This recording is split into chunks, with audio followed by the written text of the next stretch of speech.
Hello ladies and gentlemen, my name is Dietrich and this is a 2025 BMW i4, and it is the entry-level least expensive EV that BMW sells, at least where I am here in the United States. And there's a possibility that one of these could be my next car, as I kind of have the idea to replace one of my current vehicles with an EV at some point, maybe this year, maybe next year, who knows. But I'm going to use this review to kind of test drive these things, and I'm sure I'll review a few more EVs this year. So if you're interested in getting an EV as well, subscribe to my channel to follow along. But for today, we're going to do the full review. We're going to talk about what is a BMW i4. We're going to go over the styling updates for 2025. We'll look at the available EV powertrains on the i4. We will measure out the cargo space. We'll check the passenger room, and we'll check the interior convenience and safety features on this pretty much base model BMW i4. And as always, if some of that sounds good and some of it doesn't, check the description below for timestamps. So we'll start by talking about what is a BMW i4. Well, as I said in the intro, it is the least expensive electric vehicle that BMW currently offers in the United States. The I designation in BMW world, if it's at the beginning of the model nomenclature, indicates that it's electric. And BMW actually markets this car as a sedan, even though technically it's based on the 4 Series Grand Coupe body, and it has all of the things that the Germans claim make a 4-door car a coupe, i.e. the sloping roofline, the frameless windows, and it's even a hatchback, so it's very hard to say that it's a sedan, but BMW says it is in their marketing material. When you Google BMW i4, that's the first thing that pops up. So if they wanted it to be a sedan, why didn't they just base it off of the very popular 3 Series? Well, I have a theory about that. If they would have based it on a 3 Series sedan, they would have had to call it the i3. And they already used that name for a car that was somewhat of an embarrassment in the looks and sales department, although it was technically brilliant. So instead of reusing the i3 for an all-new car, they just said, screw it, let's use the 4 Series Grand Coupe body and call it an i4. There have been some styling updates on the front end for 2025. The kidney grille surround is now finished in matte chrome, and it has a fully enclosed upper section sitting atop a high gloss black and matte silver honeycomb design. It does look pretty nice. This front end on the 4 Series was pretty controversial when it debuted a few years ago, but I actually always liked it, and I think it's aged well, and I think it does look good on this car. We have new headlights as well. I'm not sure that I'm in love with those, but they look okay. They're not quite as revolutionary as some of the headlights that BMW has offered in the past, as far as like the Angel Eye headlights and things like that, but they look fine. And apparently it is possible to get laser accents on the rear tail lights, but this car doesn't have them because it's a mooch package.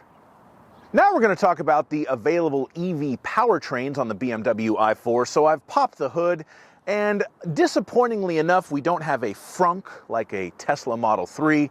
We have a giant hunk of BMW plastic right here.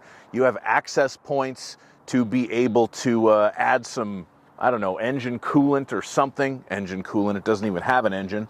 And do something else over here. If you lift up this giant piece of plastic, you can see there actually is some room down there, and you can see the mechanical bits for the electric steering rack, and it looks like maybe the electric motor and something else. So anyway, there is some space. If they did a little bit more clever packaging, they could maybe have a small frunk, and I kind of wish they would. This particular i4 is an eDrive 40, which is the entry-level model for 2025. We have 335 horsepower and a range of between 295 and 318 miles. You can move up to the dual motor xDrive 40. That gives you 396 horsepower and anywhere between 268 and 287 miles of range. And if you really have a need for speed, the i4 M50 has dual motors, but they're more powerful. That one gives you 536 horsepower and between 227 and 267 miles of range. The differences in the range numbers are kind of based on what wheels you get on the car. The bigger wheels give you a little bit less EV range. Quite frankly, this one being the entry level has plenty of power. I've been driving it for a couple of days. It's a lot of fun. It feels quick. If I were to get one, this is probably the model that I'd get because it's cheaper, it's quick enough, and it has a little bit longer range. If I could find a super smoking deal on an X-Drive, the next level up from this, I might consider that if it made financial sense. I don't think I'd look at an M50. The range is too low, and I don't know, I'm sure it's super duper fast, but probably so fast that it's not really practical to use on the street. Now we're going to measure out the cargo area. So we're going to open the power lift gate on the i4, get out the laser tape measure and get to it. The length from the back of the back seat with the back seat up to the rear of the cargo area is 3 feet and 2 inches. The width of the rear cargo area at its widest point, right at the rear of the cargo area from there to there, is 4 feet and 4 inches. The width of the cargo area at its narrower point in between the wheel wells is 2 feet and 11 inches. We do have some pretty cool kind of built-in tonneau cover action going. We've got this one and that one, so when you close the hatchback, nobody can see your stuff, although this particular one is so darkly tinted, they probably couldn't see it anyway. When we fold the back seats down, the approximate length is about 5 feet and 10 inches, and I say approximate because that's the measurement to the back of the passenger side seat, which is in kind of a mid position right now, so it could be a little longer, a little shorter, depending on where you have that set. We do have a pretty flat load floor right there.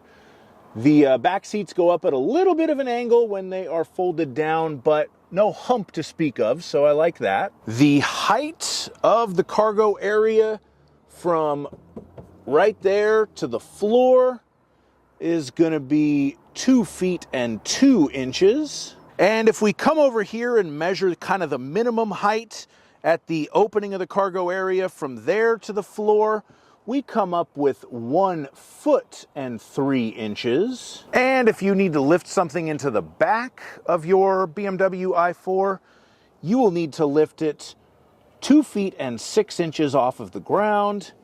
And just for fun, we'll look under here. We have an aftermarket level 1 charger. We have, this is going to be the tire mobility kit, front license plate frame that was never installed, an airplane going over my head. So you do have a little bit of storage in the back. And that is the cargo area in a BMW i4. Now we're going to measure out the passenger space in this car, and for this measurement I will use myself. I'm 6'5", so let's see if I can sit behind myself in an i4.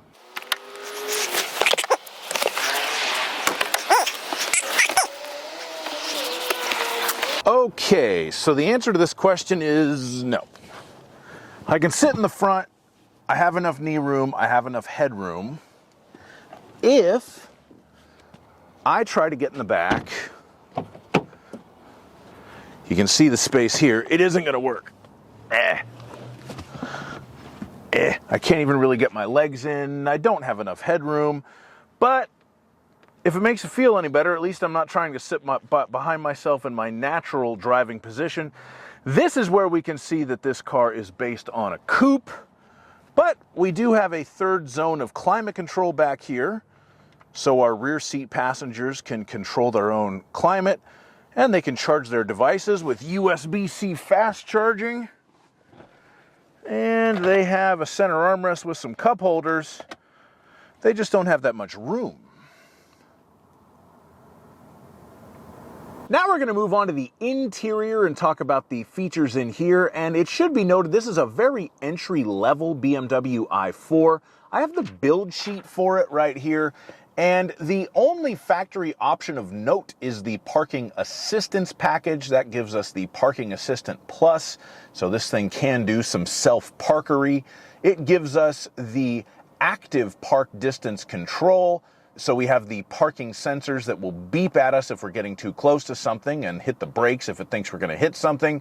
And we have the parking view with the 3D view. That's the surround view cameras. That particular thing is very, very nice, and that whole package is only $700, so relatively good value in BMW world. The total MSRP on this particular car is $58,970. The paint color on this one is jet black, which is a no-charge paint color, and then we have the Tacora Red perforated Sensitech. This is the red interior that is very trendy these days. And I actually don't mind this particular red. I don't love red interiors, but this one's a little bit dialed back. It's not like a bright lipstick red. It's a little bit classier than that, so I do enjoy that. You do get a flexible fast charger that is a level 1 charger that you plug into the wall. It's only going to give you anywhere between 2 to 4 miles of range per hour that it's plugged in, but some manufacturers charge extra for those, so it's kind of cool that BMW gives that to you standard. We have the very nice dual screen setup with the digital gauges that are some of the coolest looking in the whole industry, and then the big touch screen that you can also control with the iDrive controller down below. Factory navigation is included as standard on the i4s, and you also have wireless Apple CarPlay and Android Auto. Interior ambient lighting at night is standard as well, so you can change the color of the cabin at night in your BMW i4. A moonroof is standard too, as are heated and powered front seats, although it should be noted if you really want cooled seats, it's a relatively expensive option because they also make you upgrade to genuine leather, so it's about a $2,000 add just to get the ventilated seats on one of these cars. Auto-dimming interior and exterior mirrors are standard too, which is a nice touch on a car of this price point. And if you are studying the build sheet on one of these cars, you will notice one more no-cost option. Option code ZZZ is complimentary public charging. And what that gives you is 2 years of free 30-minute charging sessions at any Electrify America charging station, which is a very nice value to get on a new i4. Now we're going to move on to safety features, and I would say that this i4 really has the bare minimum of what you could expect as far as active safety features included on a new car. BMW calls their suite of safety features Active Driving Assistant, and that gives you forward collision warning with pedestrian warning, so it will alert you to obstacles ahead or people ahead, and it can do emergency braking and slam on the brakes if it thinks you're going to hit something or someone. We also have lane departure warning, so it can alert you if you are drifting out of your lane. And then we have blind spot monitoring, so we do have the little lights in the rearview mirror that will warn us when there's a car in our blind spot. And you also get little warnings from the nav about like broken pavement up ahead and stuff. That's kind of something interesting. But overall, relatively lackluster selection of safety features. My biggest complaint about this car is that adaptive cruise control is not standard. I believe it's a minimum of a $500 option to get adaptive cruise control, at least on an entry-level i4.